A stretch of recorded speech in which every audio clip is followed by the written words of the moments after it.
Hello and welcome to another one in our series of bus trips around London. Right, primarily the reason for doing this is not just to show you other parts of London, or by the way, we're starting off here at Hammersmith bus garage, but the other reason for doing it is these are the bus routes you can take across London and you can see London's history, London's iconic landmarks, and you can do it at a cheaper price than taking the touristy buses, which, well, prices are going up and they charge you almost £30 per day to hop on and hop off. Whereas if you're using London transport buses, you tap on, tap off, and it's a lot cheaper way of doing it.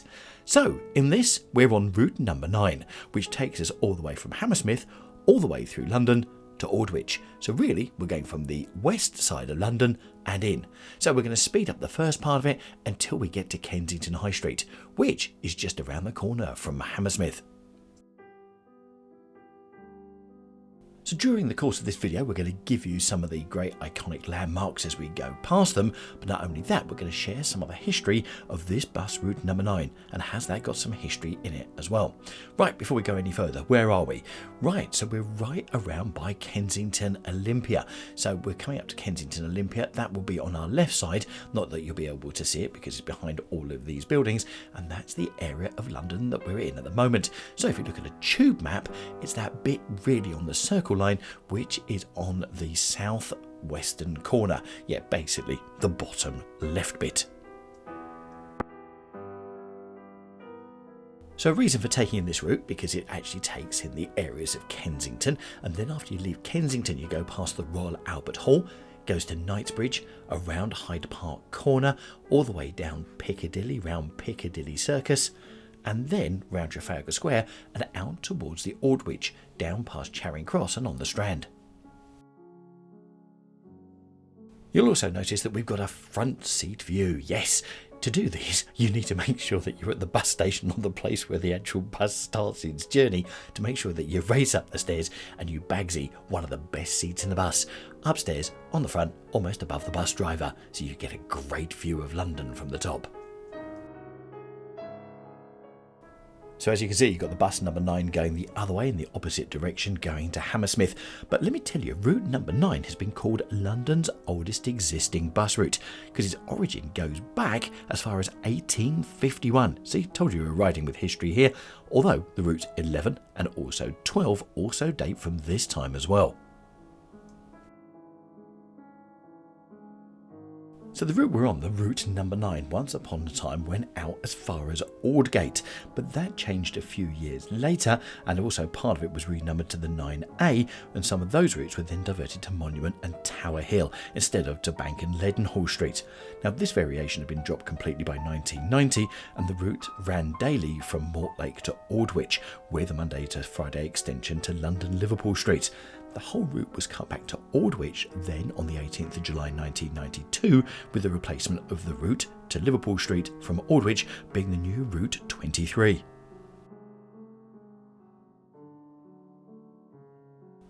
There's always been various route changes, route alterations and new bus routes introduced. In fact, recently they've had the new Superloop route, which is a continuous route around London, which is a non-stop all day long. And they could be in future videos in, well, who knows when. Now, one of the types of buses to ride is the new Route Master bus. We saw the number 9 going the other direction earlier, and that is one of the new Route Master buses, and they were introduced in October 2013. Now, the rear platform stayed open from Monday to Friday between 6 o'clock in the morning and 6 o'clock at night, when it was staffed by a customer service assistant. But in September 2016, the conductors were removed from the buses, and the Route 9 buses now operate with the driver only, and the rear platform was closed, so you can't ride them like you used to the old Route Masters.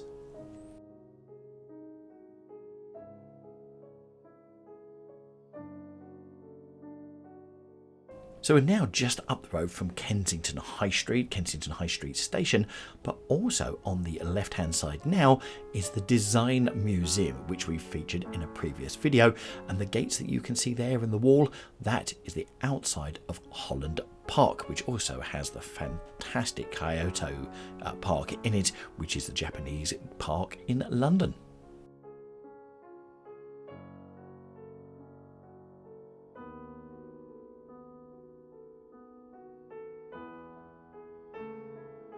we're really fortunate in London to have a great transport network. Most people think of London with the tubes, but of course you've got the buses, and also adding to that, of course, you've got the river buses as well. So if you're going up and down the Thames, or you're interested in seeing iconic landmarks by the side of the Thames, then they are also fantastic to get on.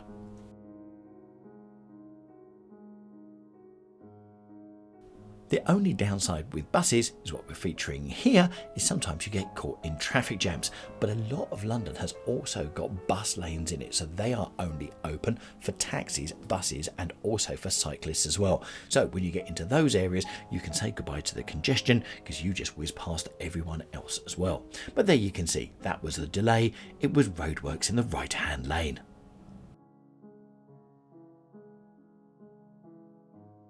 So as you can see from the street name that just went past on the left, we're now into Kensington High Street itself, which is a lovely place just to come walking down and have a look through the shops and take in the greenery as well. Look, the volume of trees here on the left hand side.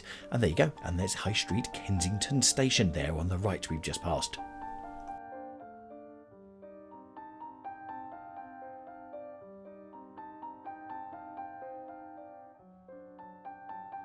Back in 1978, the Route 9 was called the very best and least expensive tour of London, as it passed through Hyde Park Corner, Green Park, Burlington Arcade, Piccadilly Circus, Haymarket, Trafalgar Square, the National Gallery, the Strand, Savoy Hotel, Simpsons of Piccadilly, Fleet Street, Lombard Street and the George and Vulture. Of course, it doesn't go that far now, but it certainly does take in the Savoy Hotel and up to there. Now, the current route obviously goes past Kensington Palace and also Kensington Gardens as well, which will be coming up very soon, funnily enough, on the left hand side.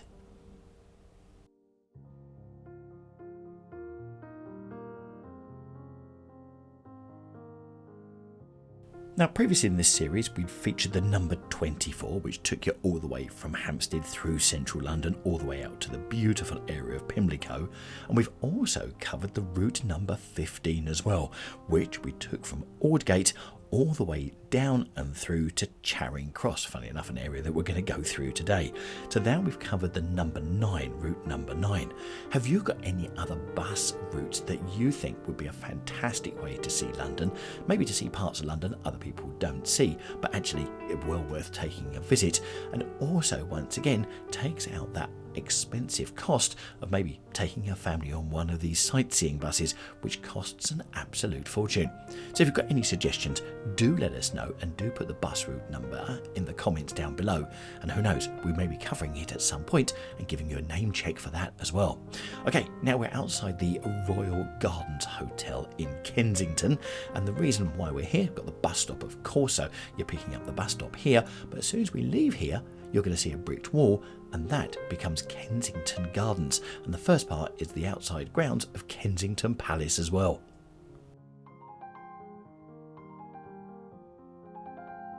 For me, this is where the bus route starts to get exciting, because you're going to start seeing some of the iconic landmarks of London. So as I said, on the left here, you've got Kensington Gardens and the outside gardens of Kensington Palace as well. And that's represented by all the trees on the left-hand side here, sort of marking that perimeter. There you go, you can see the grass through there. And you never know, you might be able to catch some of the views as we go alongside here.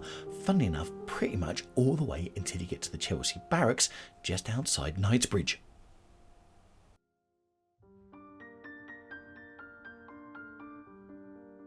So if you're new to London, or you're coming over to London and you're watching this video because you're thinking, I fancy getting on the buses, but I'm not sure how. It is just so easy. You literally just tap on, and if you've got an Oyster card, you can use that. Or alternatively, you can use your own Visa or MasterCard to tap in, and you don't need to tap out. You literally just get off the bus wherever you want to.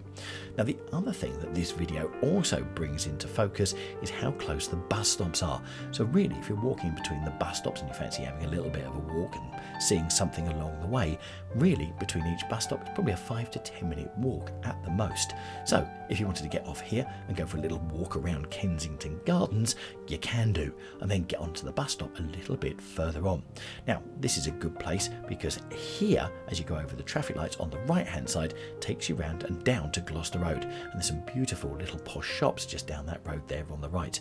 But next, our route here takes us by the side of Kensington Gardens Gardens. We're also going to see the Albert Memorial, but on the right hand side, opposite the Albert Memorial, you've got the Royal Albert Hall.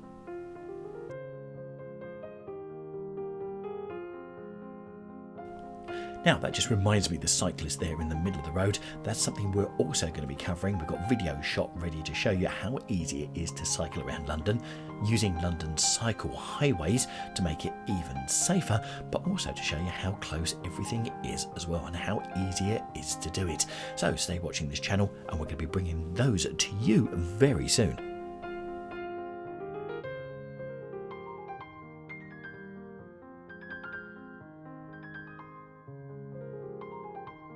So as we pass some of the major gates into Kensington Gardens, and we carry on and we go past the cycle, there you go, and there you can see just on the left hand side you've got the bus lane, which makes things move a lot quicker. And here you go, coming up on the right hand side, it's the Royal Albert Hall, which is a fantastic building to visit if you ever get the chance to go and see something in there. It is amazing. And sitting right opposite, across the top of the steps, which we can't quite get in focus here, purely because actually we're looking at the Royal Albert Hall, you've got the Albert Memorial.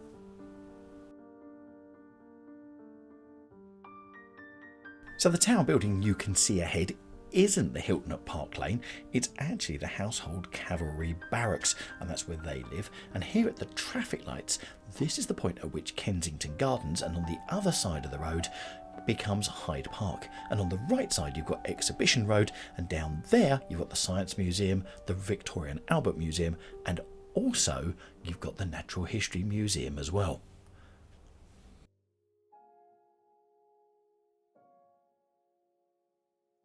Now this area of London has lots of embassies for lots of different countries, and you can see some of the flags hanging in front of them there on the buildings on the right hand side. And that particular part is called Princess Gate, and it's a road which is just slightly tucked back. There's a number of embassies and there are some cut round the back of there as well. Right, we're now heading towards Knightsbridge, and this is the Prince of Wales Gate, which takes you into Hyde Park, or as it shows here, taking people out of Hyde Park once the traffic lights have changed.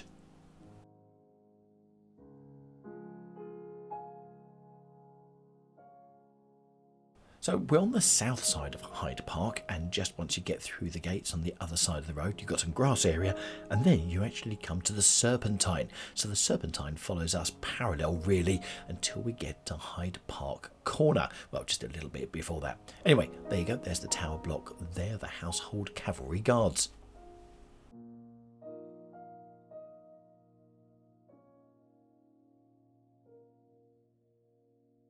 One of the things I love doing when I'm in London is, well, deciding what type of public transport I want to take when I'm going from one place to another. Now, a really easy way of doing that is putting in your destinations in Google Maps, and then it will give you all the different options, especially when you hit public transport. It'll give you all the different options, not just for buses, but also for trains and tubes, etc. as well, and tell you where you need to go for it. So for getting around London, can't recommend Google Maps highly enough. Although, of course, loads of other map varieties are available with different other suppliers. No, we're not sponsored in any way, shape or form.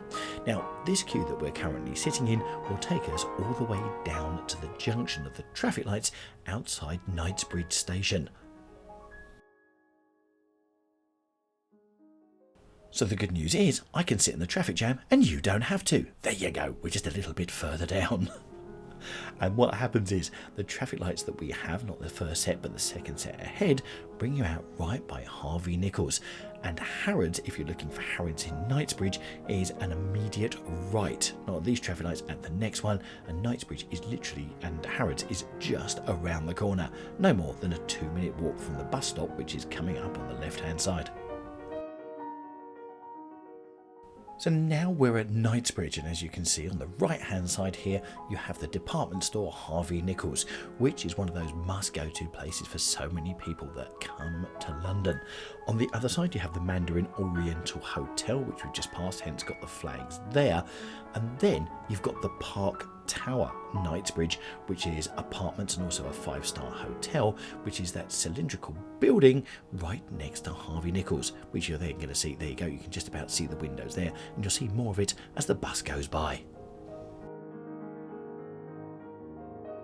And let's face it, if you've got one of those rooms or apartments on the top floor, you're just going to get an amazing view of London if you're facing the wrong way to Hyde Park, or alternatively across to Hyde Park, see the Serpentine and everything else as well. A beautiful place to be. I guess that's why it's 5-star, and you're going to pay at least 5-star prices in central London.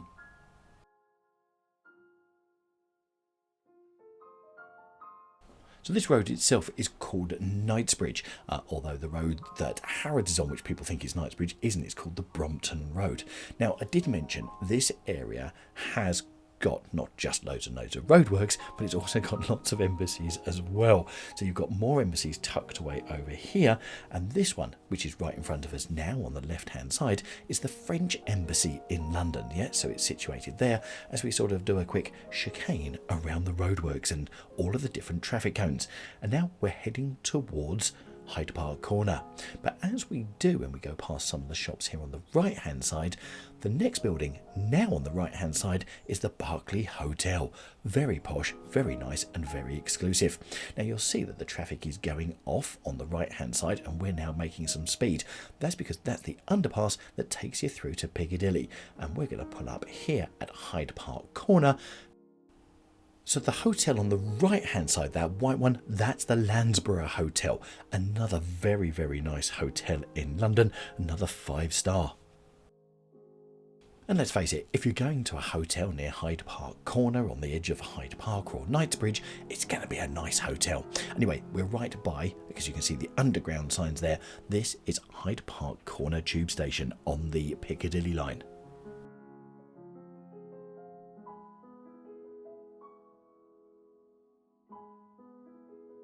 So as we pull off on our journey again, right in front of us is Hyde Park Corner, and you can just about see the Wellington Arch there on the right hand side, and then you've also got the gates going into Hyde Park, right by the Lodge Cafe, which is a fantastic place if you fancy a coffee.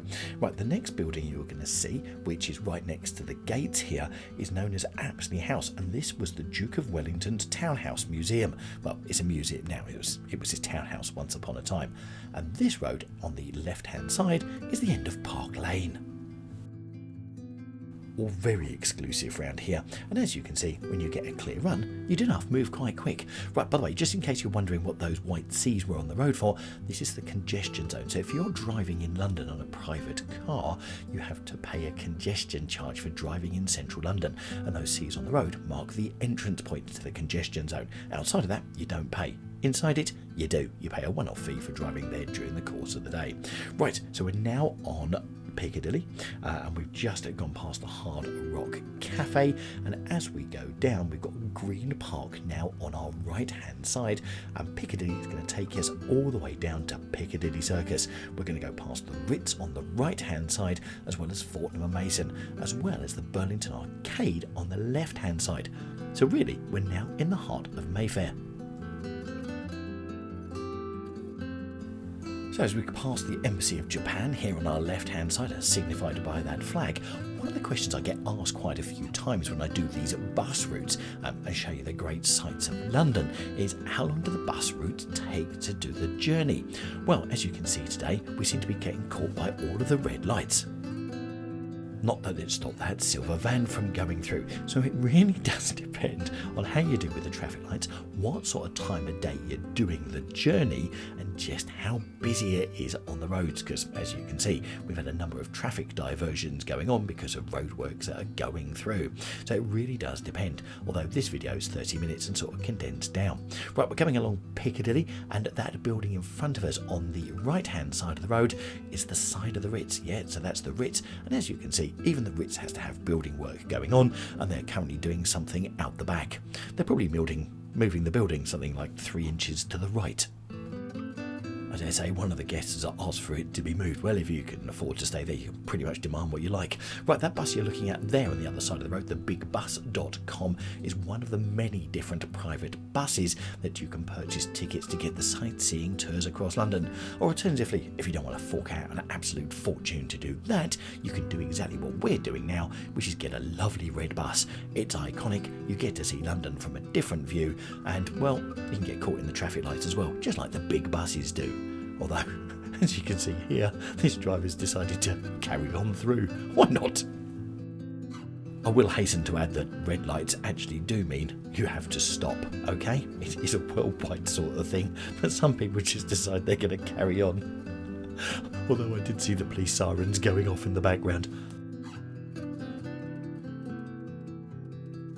So we're now in what I call the rather exclusive but rather nice part of Piccadilly to go walking down. Not that the part by Green Park isn't that nice, but you've got plenty to look at here. Here we're just going across the top of St James's on the right hand side, and on the left hand side just past these traffic lights, this is Old Bond Street. There you go, probably recognise that from the many walks that we've done down here. And as you can see just on the right hand side with my finger pointing out, yep, that's Fortnum & Mason. And as you can tell, this video was shot a little while ago, but we've been keeping it in reserve for you.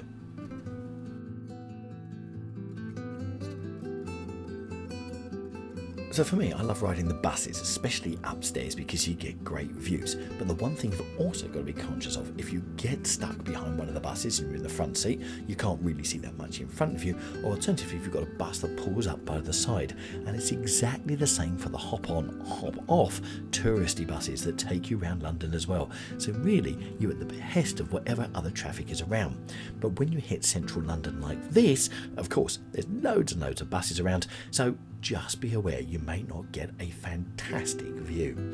Right, as we go through here on Piccadilly, on the right hand side you've got St James's Church, which is a beautiful little place to go and visit as well. Plus, as you go down here, you've also got the amazing Waterstones bookshop, which is a bookshop on 6 floors, so you've pretty much got everything you can find here. Now also, as you get close to central London as well, you've got lots and lots of traffic lights, as you can see here, and we seem to be hitting the red ones as well. But don't worry, I've cut out a lot of the pausing space so we keep this journey going for you. Right, next destination, straight ahead, it is Piccadilly Circus, and you can probably just about see the Shaftesbury statue, otherwise known as Eros, straight in front of us. And as we go round on the left hand side, and you can just about see it there on top of the bus and perking round the corner there, it is the Piccadilly Circus screens.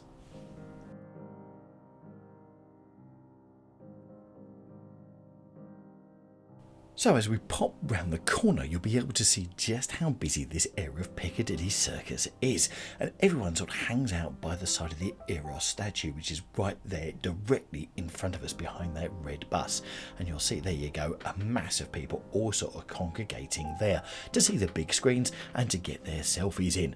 Our next stop as we go around Piccadilly Circus, it's out towards Trafalgar Square. And to do that, we're going to go straight ahead here and down the Haymarket, which of course is well known for its theatres. Now, as I said at the start of the video, I really want to get these bus routes on here just to show you how cheap it is and how worthwhile it is using and taking a normal bus. I also want to do it to show you how close everything is in London as well, especially in central London, where people might be tempted to go down, get the tube and then come back up at the tube station. And actually it takes a lot more time to do that than to actually walk between the destinations at street level. And in fact, I was watching another YouTuber who was covering London, who's not English and is American, so therefore I'm not going to name any names, but I'll let you suss that one out, who was actually saying, yeah, London's so vast you need to get on the tube to go everywhere. You don't. If you're fit and healthy, you can do a lot of London by foot, which is a great way of doing it, a great way of seeing things. And always, as I say in our videos, make sure you look up, otherwise you'll miss so much history and so many different features in London.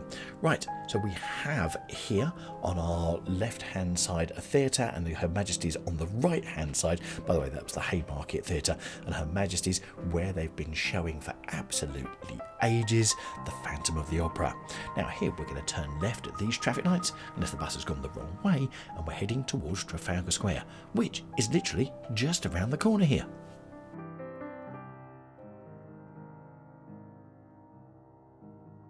And as we pull up towards Trafalgar Square, on the right hand side you can see all of the Canadian flags. And no, they're not out celebrating, this is the side of the Canadian Embassy, which overlooks Trafalgar Square.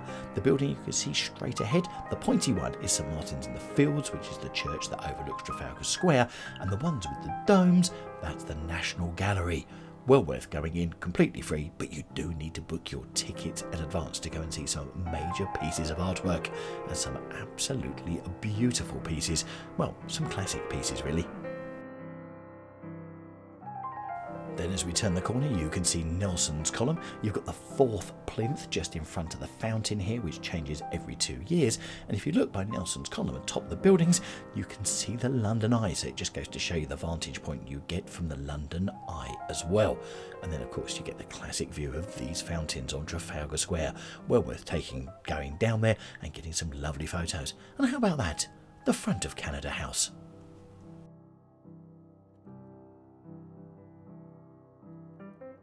Again, for me, this just shows you how close everything is in London. And if you're thinking getting to Buckingham Palace, well, if you go behind the buildings that are directly in front of us, just there, you've got the beginning of the Mall. And of course, the Mall is that red road that leads you right to the front of Buckingham Palace. So everything is quite close. And then on the right-hand side, as we go around this roundabout here at Trafalgar Square, not only have you got one of the oldest statues in London here, which is of Charles I, he's looking down Whitehall, which takes you down towards the Houses of Parliament and Big Ben. Straight down that road there. There you go, and you can just about see Big Ben off in the distance. But for us on our bus trip, we're going to wait at some more red traffic lights. There you go, as if we haven't had enough already. And we're going to go down the Strand to the Aldwych, which is where our bus terminates. So let's go down past Charing Cross Station, and also we're going to go past the Savoy Hotel before disembarking on the Aldwych itself.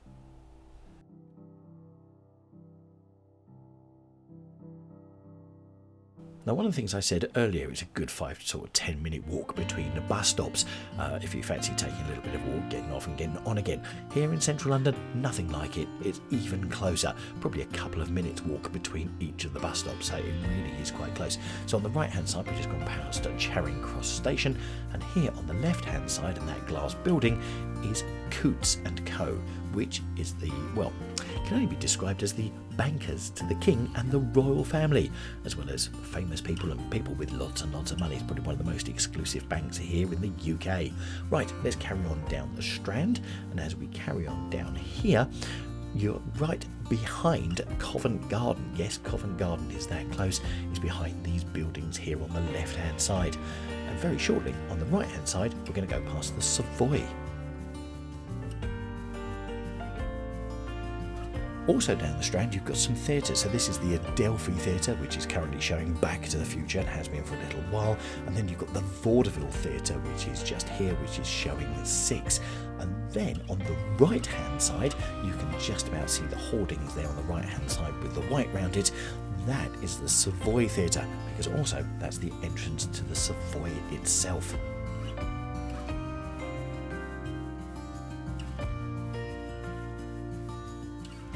And as we go past the entrance, let's take a quick sneak look down. So that's the Savoy Theatre, and there's the Savoy Hotel itself and the entrance road into it.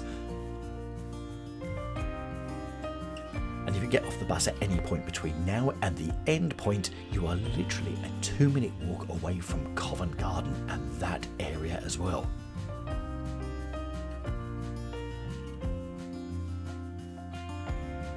So as we continue our journey, the road that's coming up on the right hand side takes you to Waterloo Bridge, which takes you over the Thames and into the Waterloo area of South London. And we're now going to swing a left and we're onto Aldwych, where this bus is going to terminate.